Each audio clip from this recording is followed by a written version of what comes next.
watching the build-up to VidCon on Twitter over the last few weeks, and wondering about this bid by Sargon of Akkad to take his philosophy out into the real world, to pursue the people that he smears online into the public discourse. And I'm glad to report that he has thoroughly embarrassed himself by going to VidCon and trying to play journalist. VidCon, from my understanding, not that I can afford to go there, VidCon is a function for YouTubers and their fans to interact, and for people within the community to discuss constructive solutions to problems ranging from issues with copyright protection, fair use. You know, it's meant to be a good faith, sort of neutral, demilitarized zone for YouTubers to interact with each other, and the people that like their content. It's not an aggro environment. It seems like Sargon is running around there like he's like an investigative reporter with a GoPro, and he's trying to intimidate, I think, the feminists that he likes to antagonize online. It seems like the message is, you're not going to get away from me. Anywhere you go now, I'm going to go expose you. And it's funny because the shitlords criticize Antifa for doing this live action role playing, they call it, of activism and protest and this kind of expose them journalism. And then the shitlords decide that they're going to go, I mean, not all of them, but some of the close inner circle of Sargonism have gone there to shitpost IRL against YouTubers they don't like. And it's just such a fucking rat poison in the punch bowl move. You know, like, VidCon is supposed to be like a big get together, like a party. Imagine if DC Comics fans went to Comic-Con with the express mission of pissing off or embarrassing or antagonizing Marvel speakers just because of, you know what I mean? Like, do we have to carry the tribalism even to the most neutral place?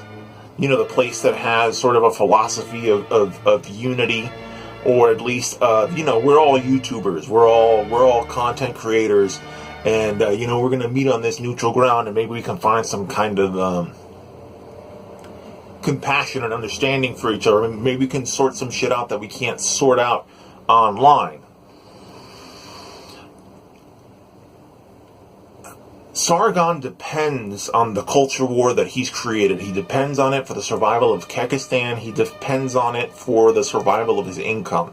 He is very similar to Bill O'Reilly or Rush Limbaugh in that he does not want any sort of bridges built. He does not want any sort of agree to disagree to occur between his community, even the most satellite members, and the social justice community. He needs this to be an infinite struggle without end, and with, he started to brand people heretics who even dare to disagree with either his tactics or the lack of substance in his arguments against progressives on YouTube. Most notably, the way that he excommunicated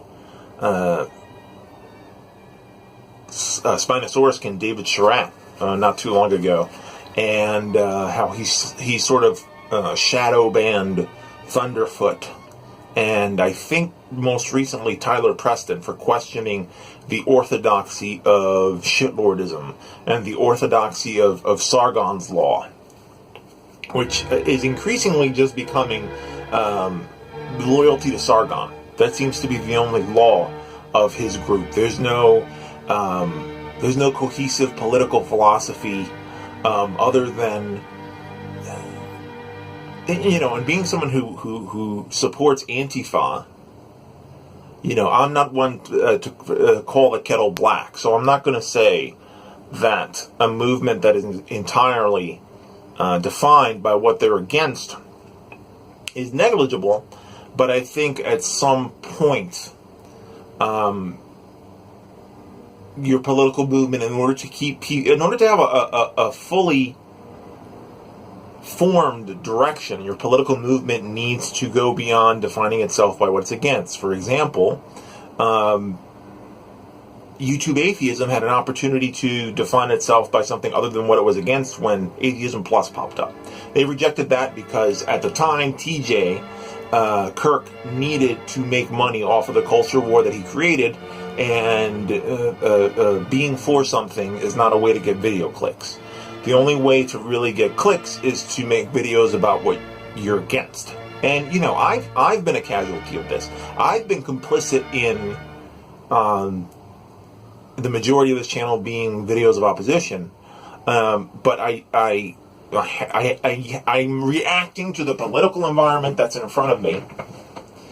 And it is a highly defensive political environment. I've tried to take time to reconcile some stuff that I did that was personally offensive to other people, and trying to do some extent of bridge building.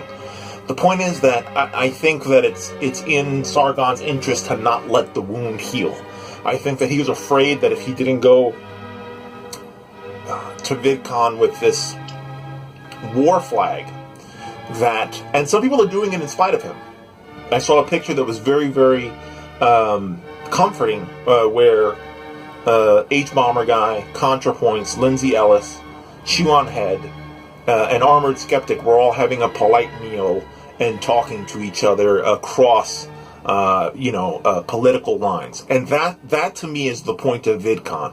Go have fun with your fans, have fun with other content creators, and see if you can square some shit out. It's like a family reunion. Like, even if you guys haven't seen each other for years or don't like each other or whatever, it's a good opportunity to square this kind of stuff out. So maybe when you go back to the once you go back to the YouTube platform, once you go back to Twitter, maybe we can progress as a community, because YouTube, no matter how much we don't like each other, with very few exceptions, we're all YouTubers. We're all content creators. I don't do this for money, but it doesn't matter.